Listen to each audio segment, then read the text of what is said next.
आज हम last topic पढ़ रहे हैं इस चैप्टर का। नाम है आइसोलेशन। कुछ टॉपिक हमने देखे हैं कि कैसे इवोल्यूशन होता है ऑर्गेनिज्म और स्पीसीज में मॉडिफिकेशन कैसे होता है। Now last topic is the isolation. Isolation मतलब आइसोलेट होना, सेपरेट हो जाना किससे, दूसरे स्पीसीज से या एरिया से। Now one by one start करते हैं हम। आइसोलेशन यहाँ पर देखते हैं हम, the species separate the population for particular species into a small unit which prevent interbreeding between them of other species, other same species of other area। मान लो, समझने के लिए अभी मानते हैं कि एक लैंड है, बहुत बड़ा लैंड है, टापू जिसको कहते हैं।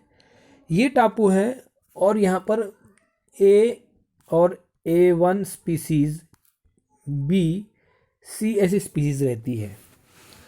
सडनली क्या होगा कि ये जो स्पीसीज होगी, ये बाकी जो दूसरा लैंड है इनके इससे पानी के कारण सेपरेट हो जाएंगे, और सेपरेट होने के कारण ये स्पीसीज सिर्फ इनके यहीं के यहीं, मतलब बी वाली स्पीसीज बी वाले से इंटरब्रीड करेगी, सी वाले सी से, ए वाली ए से ही कर पाएगी।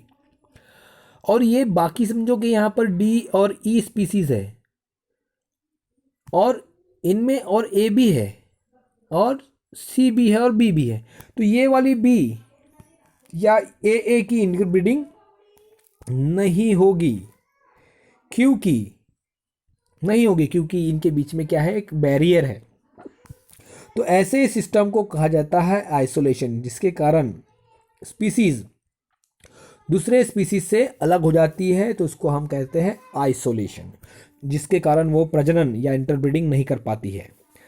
सच isolation mechanism help in prevention of gene flow और exchange of genes। इसके कारण जीन फ्लो नहीं होता है, मतलब माइग्रेशन नहीं होता जीन का एक जगह से दूसरी जगह पर, या दूसरे पॉपुलेशन में नए जीन का इंट्रोडक्शन नहीं होता है, एक्सचेंज ऑफ जीन नहीं होता है between the isolate population, called the isolation mechanism. इसको ही आइसोलेशन मैकेनिज्म कहा जाता है।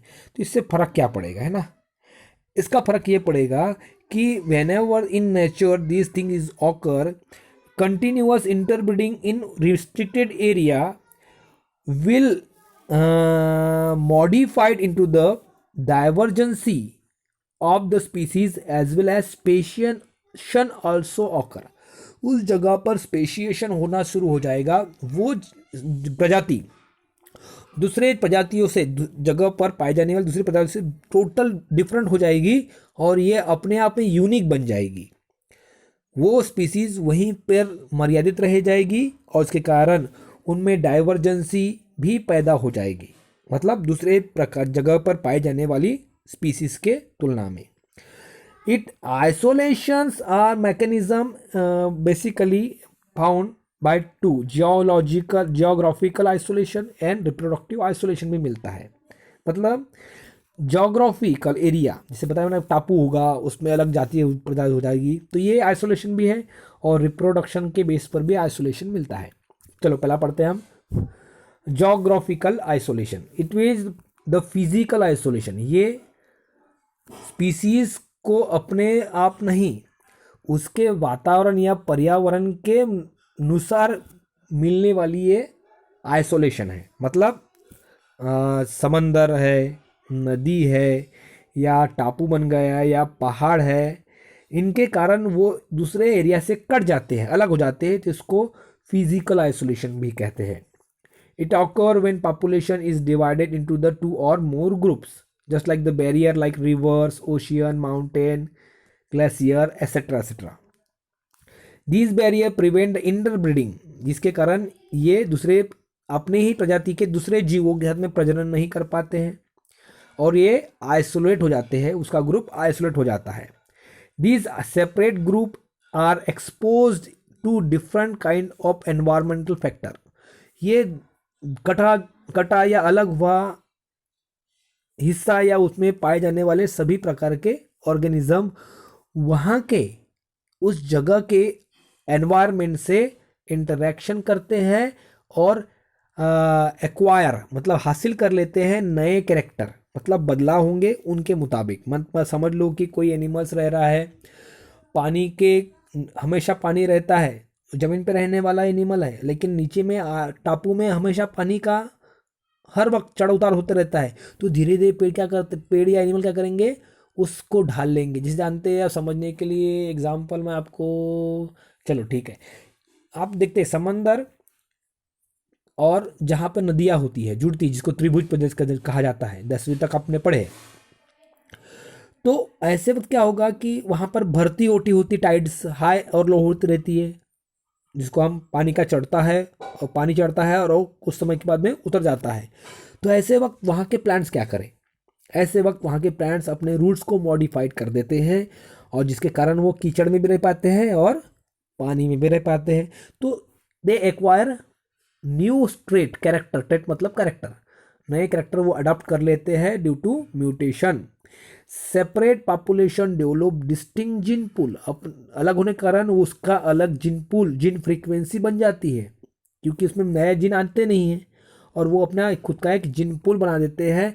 दे डू नॉट इंटरब्रीड, वो अपने आप में ही प्रजनन कर पाते हैं लेकिन दूसरे के साथ में प्रजनन नहीं कर पाते हैं, मॉडिफाइड हो जाते हैं। 10 न्यू स्पीसीज अपने आप ही बन जाती है ड्यू टू जियोग्राफिकल आइसोलेशन। इसको डार्विन, एग्जाम्पल डार्विन फिंचेस, आपके बुक में यहाँ कही दिया है कि चोंच जो होती है, बिक, पंछियों की चोंच अलग अलग मॉडिफिकेशन के हिसाब से मॉडिफाइड हो चुकी है। तो किसी की छोटी चोंच होती है, किसी लंबी चोंच होती है, किसी की चोंच के ऊपर में, बिक के ऊपर में जैसे पैरट होता है ऐसे एंकल बन जाता है ना। तो इस तरह से किसी की ऐसी, किसी की काफ़ी लंबी चोंच होती है, जिसे देखने सनबर्ड्स होते हैं जो रस पीते हैं, है ना, फूलों का। तो अलग अलग मॉडिफिकेशन होता है अलग अलग एनिमल्स में according to the geographical isolation. अब आते हैं हम रिप्रोडक्टिव आइसोलेशन की ओर। रिप्रोडक्टिव आइसोलेशन मतलब रिप्रोडक्शन में पैदा होने वाला बैरियर, जिसके कारण एक स्पीसीज दूसरे स्पीसीज से ब्रीडिंग नहीं कर पाती है। Reproduction isolation occur due to change in genetic material, gene pool and structural of genital organs। ये कैसे होगा कि उनमें जेनेटिक बदलाव आएंगे, जीन पूल चेंज हो जाएगा और ये इनके जननेंद्रिय में, जेनेटिक ऑर्गन में, रिप्रोडक्टिव ऑर्गन में बदलाव आ जाएंगे, जिसके कारण एक स्पीसीज दूसरे स्पीसीज के साथ में प्रजनन नहीं कर पाएंगे। Which prevent the interbreeding between the population, दूसरे उसी पॉपुलेशन में मौजूद दूसरे प्रजाति के, दूसरे स्पीसीज के एनिमल के साथ में या प्लांट के साथ में वो इंटरब्रीड, रिप्रोडक्शन नहीं कर पाते हैं। तो उसको कहते हैं reproductive isolation.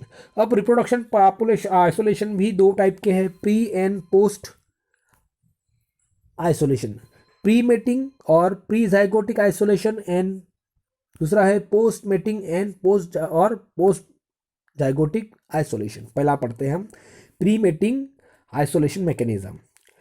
This mechanism prevent fertilisation and zygote formation, इसके द्वारा प्रिवेंट फर्टिलाइजेशन भी नहीं होने देते और जाइगोट फॉर्मेशन भी नहीं होते। मतलब एक प्रजाति का एनिमल्स है, वो दूसरे टाइप के एनिमल्स के साथ में अगर ब्रीडिंग करने की कोशिश करता है तो वो सफल नहीं होगा, उसमें फर्टिलाइजेशन नहीं होगा और जाइगोट फॉर्मेशन नहीं होगा। उसके भी टाइप एग्जाम्पल आपके इस बुक में आपने 4 दिए हैं, habit isolation, seasonal isolation, ethological isolation and mechanical isolation. तो इसमें भी प्री मेटिंग में भी 4 टाइप दिया हुआ है। पहला देखते हैं हैबिटाट आइसोलेशन, इकोलॉजिकल आइसोलेशन।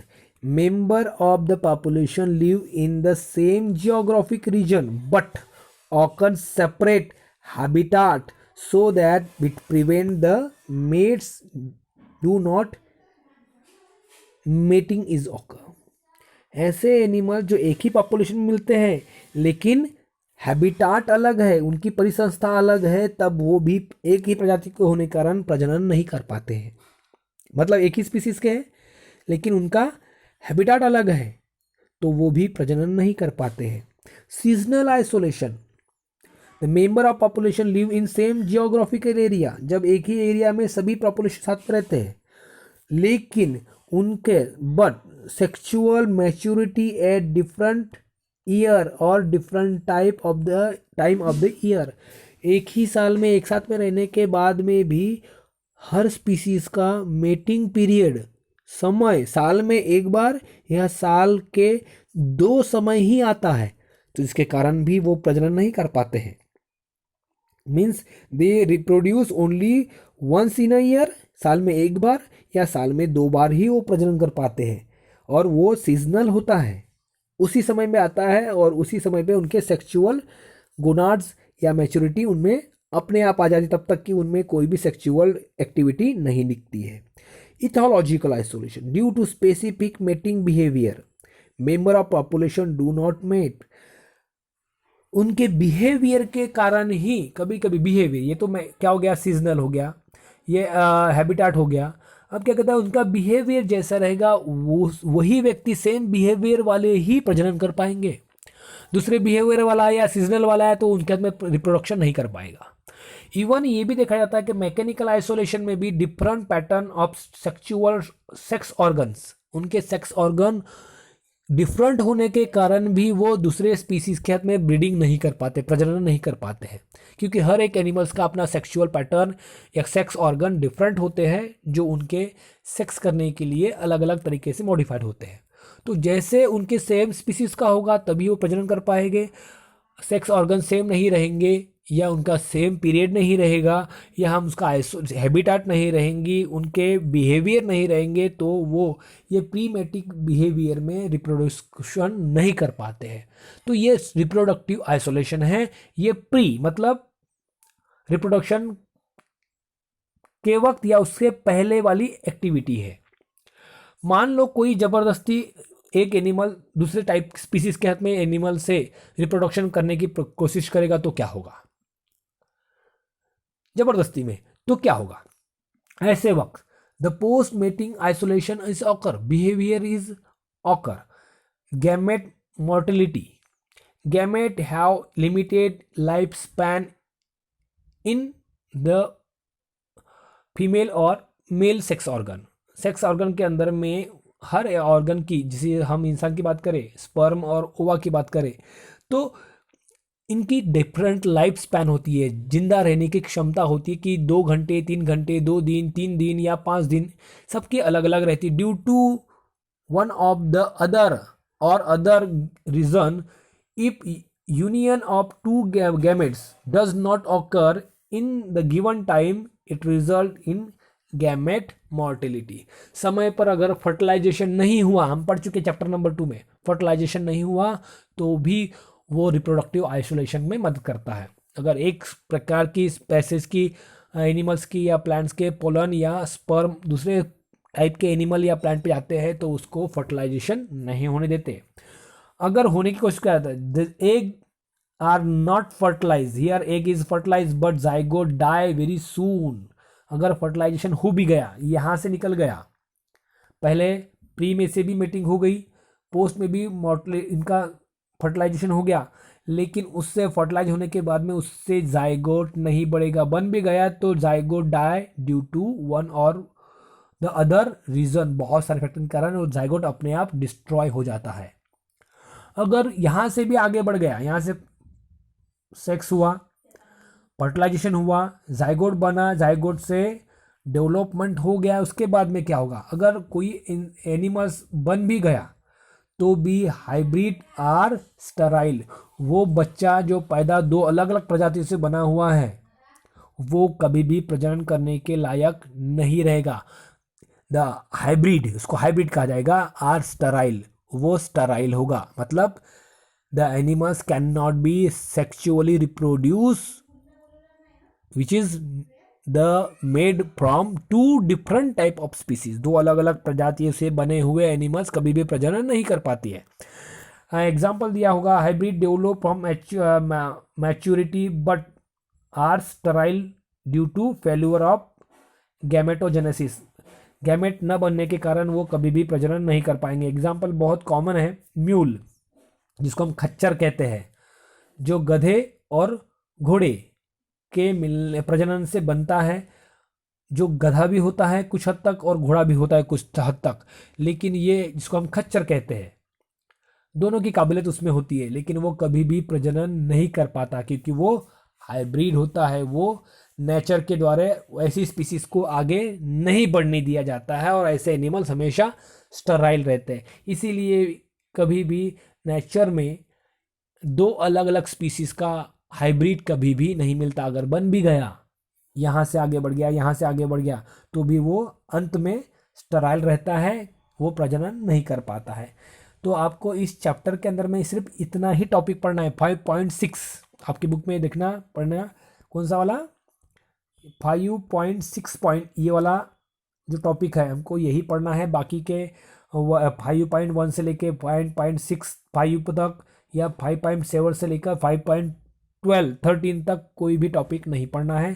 जितना आपको वीडियो में बताया है उतना ही टॉपिक आपको पढ़ना है।